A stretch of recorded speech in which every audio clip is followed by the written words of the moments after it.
Shalom, salam di dalam kasih Tuhan kita Yesus Kristus.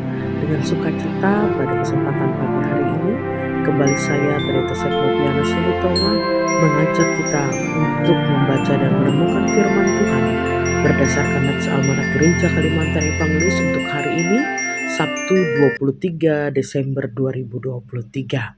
Adapun nas bagi kita pada saat ini dari Hakim-Hakim pasal 13 ayat 1 sampai 25. Sebelum kita akan membaca dan merenungkannya, saya ajak kita terlebih dahulu berdoa. Mari kita berdoa. Terima kasih Tuhan, lewat perkenanan kasih-Mu, kembali kami pada hari baru ini boleh dibangunkan dari istirahat kami. Dan saat ini sebelum kami melaksanakan seluruh aktivitas dan kegiatan kami lebih dahulu diperhadapkan akan kebenaran firman-Mu. Berkati kami sehingga kami boleh mengerti apa yang Tuhan ingin sampaikan melalui firman-Mu, sehingga kami dikuatkan dan dimampukan untuk senantiasa menjalani kehidupan kami di dalam terang kebenaran firman Tuhan. Berfirmanlah bagi kami, berkati hamba-Mu yang memberitakan, diberkati jemaat-Mu dimanapun berada, di dalam nama Yesus Kristus kami berdoa. Amin. Hakim-Hakim pasal 13 ayat 1 sampai 25. Di bawah perikop lahirnya Simson, firman Tuhan berbunyi demikian. Orang Israel melakukan pula apa yang jahat di mata Tuhan. Sebab itu Tuhan menyerahkan mereka ke dalam tangan orang Filistin 40 tahun lamanya. Pada waktu itu ada seorang dari Zorah, dari keturunan orang Dan, namanya Manoah, istrinya mandul, tidak beranak. Dan malaikat Tuhan menampakkan diri kepada perempuan itu dan berfirman kepadanya demikian. Memang engkau mandul, tidak beranak, tetapi engkau akan mengandung dan melahirkan seorang anak laki-laki. Oleh sebab itu, peliharalah dirimu. Jangan minum anggur atau minuman yang memabukkan dan jangan makan sesuatu yang haram. Sebab engkau akan mengandung dan melahirkan seorang anak laki-laki. Kepalanya tidak akan kena pisau cukur. Sebab sejak dari kandungan ibunya anak itu akan menjadi seorang nazir Allah. Dan dengan dia akan mulai menyelamatkan orang Israel dari tangan orang Filistin. Kemudian perempuan itu datang kepada suaminya dan berkata, telah datang kepadaku seorang abdi Allah yang rupanya sebagai rupa malaikat Allah, amat menakutkan. Tidak kutanyakan dari mana datangnya dan tidak juga diberitahukannya namanya kepadaku. Tetapi ia berkata kepadaku, engkau akan mengandung dan melahirkan seorang anak laki-laki. Oleh sebab itu janganlah minum anggur atau minuman yang memabukkan dan janganlah makan sesuatu yang haram. Sebab sejak dari kandungan ibunya sampai pada hari matinya, anak itu akan menjadi seorang nazir Allah. Lalu Manoah memohon kepada Tuhan, katanya, ya Tuhan, berilah kiranya abdi Allah yang kau utus itu datang pula kepada kami dan mengajar kami apa yang harus kami perbuat kepada anak yang akan lahir itu. Maka Allah mendengarkan permohonan Manoah, sehingga malaikat Allah datang pula kepada perempuan itu ketika ia duduk di padang dan ketika Manoah suaminya itu tidak ada bersama-sama dengan dia. Kemudian perempuan itu segera berlari memberitahukan kepada suaminya, katanya kepadanya, orang yang baru datang kepadaku baru-baru ini menampakkan diri pula kepadaku. Lalu bangunlah Manoah dan mengikuti istrinya. Setelah sampai kepada orang itu, berkatalah ia kepadanya, engkaukah orang yang telah berbicara kepada perempuan ini? Jawabnya, benar. Lalu kata Manoah, dan apabila terjadi yang kau katakan itu, bagaimanakah nanti cara hidup anak itu dan tingkah lakunya? Jawab malaikat Tuhan itu kepada Manoah, perempuan itu harus memelihara diri terhadap semua yang kukatakan kepadanya. Janganlah ia makan sesuatu yang berasal dari pohon anggur. Anggur atau minuman yang memabukkan tidak boleh diminumnya, dan sesuatu yang haram tidak boleh dimakannya. Ia harus berpegang pada segala yang kuperintahkan kepadanya. Kata Manoah kepada malaikat Tuhan itu, perkenankanlah kami menahan engkau di sini, supaya kami mengolah anak kambing bagimu. Tetapi jawab malaikat Tuhan itu kepada Manoah, sekalipun engkau menahan aku di sini, hidanganmu itu tidak akan kumakan. Tetapi jika engkau hendak mengolahnya menjadi korban bakaran, persembahkanlah itu kepada Tuhan. Sebab Manoah tidak mengetahui bahwa dia itu malaikat Tuhan. Kemudian berkatalah Manoah kepada malaikat Tuhan itu, siapakah namamu? Sebab apabila terjadi yang kau katakan itu, maka kami hendak memuliakan engkau. Tetapi jawab malaikat Tuhan itu kepadanya, mengapa engkau juga menanyakan namaku? Bukankah nama itu ajaib? Sesudah itu Manoah mengambil seekor anak kambing dan korban sajian, lalu mempersembahkannya kepada Tuhan di atas batu. Lalu diperbuatnya keajaiban, sementara Manoah dan istrinya memandanginya. Sedang nyala api itu naik ke langit dari mezbah, maka naiklah malaikat Tuhan dalam nyala api mezbah itu. Ketika Manoah dan istrinya melihat hal itu, sujudlah mereka dengan mukanya sampai ke tanah. Sejak itu malaikat Tuhan tidak lagi menampakkan diri kepada Manoah dan istrinya, maka taulah Manoah bahwa jika itu malaikat Tuhan. Berkatalah Manoah kepada istrinya, kita pasti mati sebab kita telah melihat Allah. Tetapi jawab istrinya kepadanya, seandainya Tuhan hendak membunuh kita, maka tidaklah ia menerima korban bakaran dan korban sajian dari tangan kita, dan tidaklah ia memperhatikan semua itu kepada kita, dan tidaklah ia memperdengarkan hal-hal yang demikian kepada kita pada waktu sekarang ini. Lalu perempuan itu melahirkan seorang anak laki-laki dan memberi nama Simson kepadanya. Anak itu menjadi besar dan Tuhan memberkati dia. Mulailah hatinya digerakkan oleh roh Tuhan di Mahane dan yang terletak di antara Jora dan Esitaol. Yang berbahagia ialah setiap orang yang mendengarkan firman Allah dan yang memeliharanya. Amin. Saudara-saudariku yang terkasih di dalam Tuhan Yesus Kristus, orang Israel sudah berdiam masuk di tanah yang dijanjikan, yaitu tanah Kanaan. Namun bersama dengan keberadaan mereka di sana, masuklah juga pendatang lain yang ke situ, yaitu orang-orang Filistin atau orang-orang laut. Dalam waktu singkat mereka menjadi ancaman bagi suku-suku Israel. Akhirnya mereka pun menyerbu Israel dan memaksa agar Israel menyerahkan tanah mereka. Masa sengsara ini dipandang sebagai teguran Allah atas kejahatan Israel. Meski begitu, Allah tetap peduli kepada umatnya. Ia membangkitkan seorang hakim yang akan membebaskan mereka, yaitu Simson. Malaikat Allah datang kepada seorang perempuan mandul dari suku Dan. Ia akan melahirkan seorang anak laki-laki yang nantinya akan menjadi nazir Allah. Nazir sendiri berasal dari kata ditahbiskan. Artinya orang yang dikhususkan untuk membaktikan diri untuk pelayanan Allah. Oleh sebab itu, seorang nazir itu diasuh dengan latihan rohani khusus.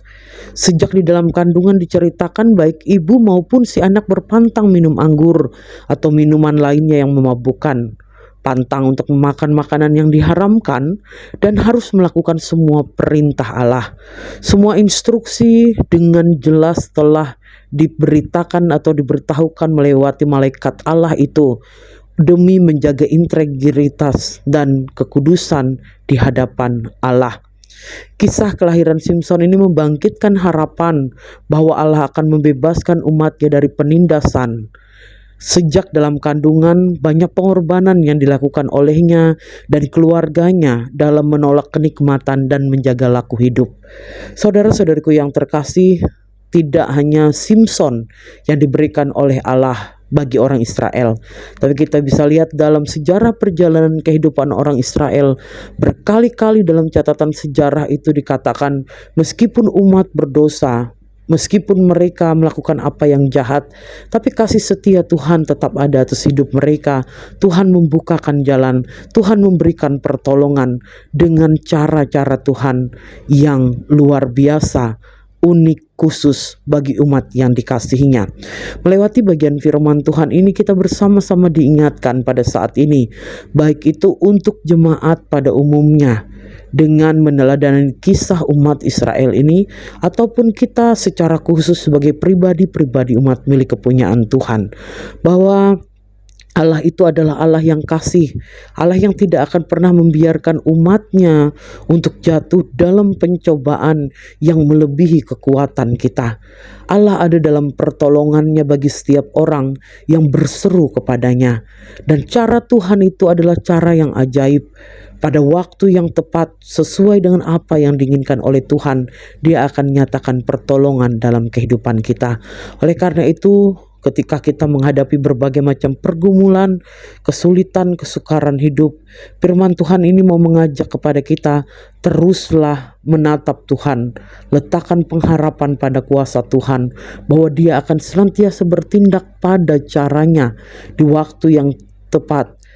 Demikian pula kita akan boleh mendapatkan jalan keluar dari setiap pergumulan, permasalahan, dan beban yang menghimpit kehidupan kita. Pertolongan Tuhan itu selalu ada atas hidup kita dengan caranya, baik itu yang biasa, bahkan sampai cara yang unik, karena Dia senantiasa mengasihi kita sebagai umat milik kepunyaannya.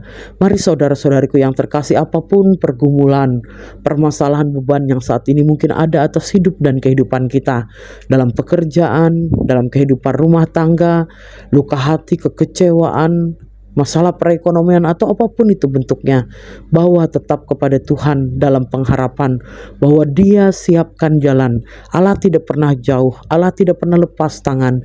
Dia selalu mengasihi kita dan siap sedia untuk menolong dan mengangkat kita dari setiap pergumulan kehidupan kita. Tuhan Yesus memberkati kita senantiasa. Amin.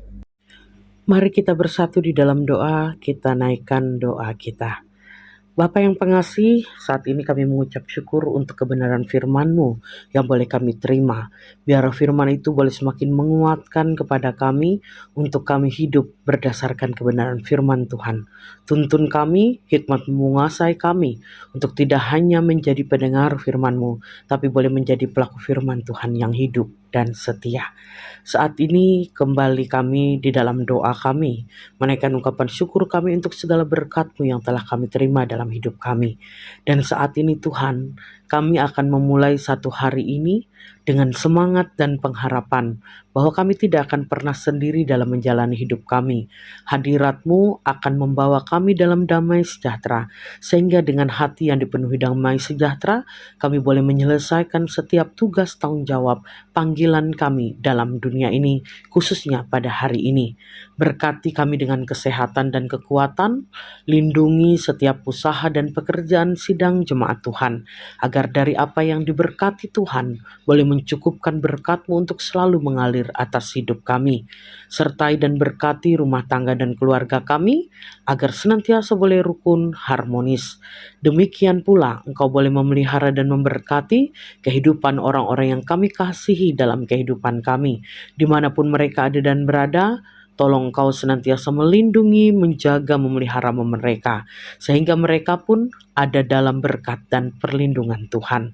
Bapa yang pengasih, biarlah kehidupan kami pada hari ini tidak hanya sekedar menikmati berkat Tuhan, tapi dari apa berkat yang Tuhan percayakan dalam hidup kami pun boleh menjadi berkat bagi sekeliling kami.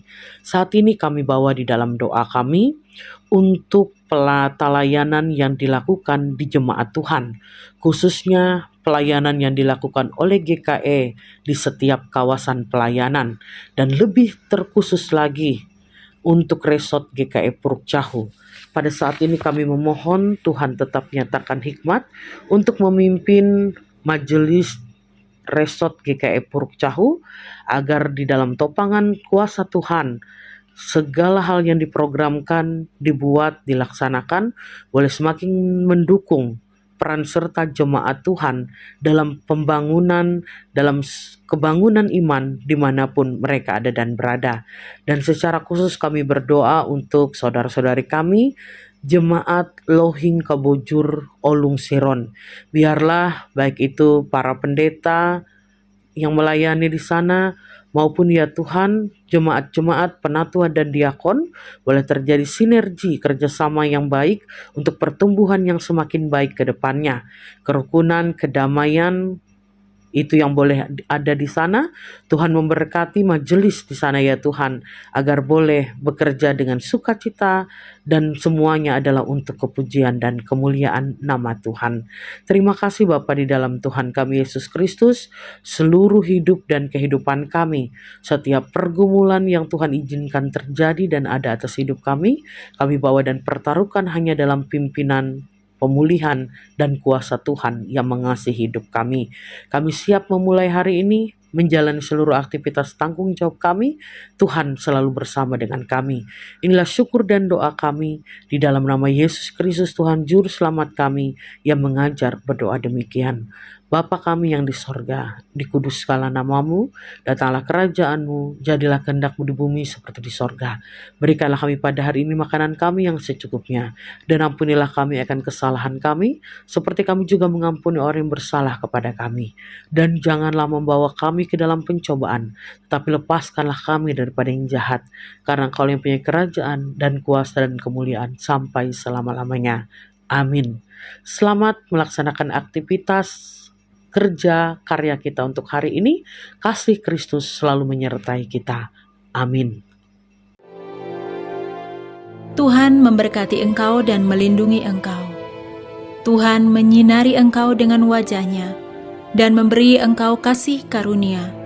Tuhan menghadapkan wajah-Nya kepadamu dan memberi engkau damai sejahtera. Amin.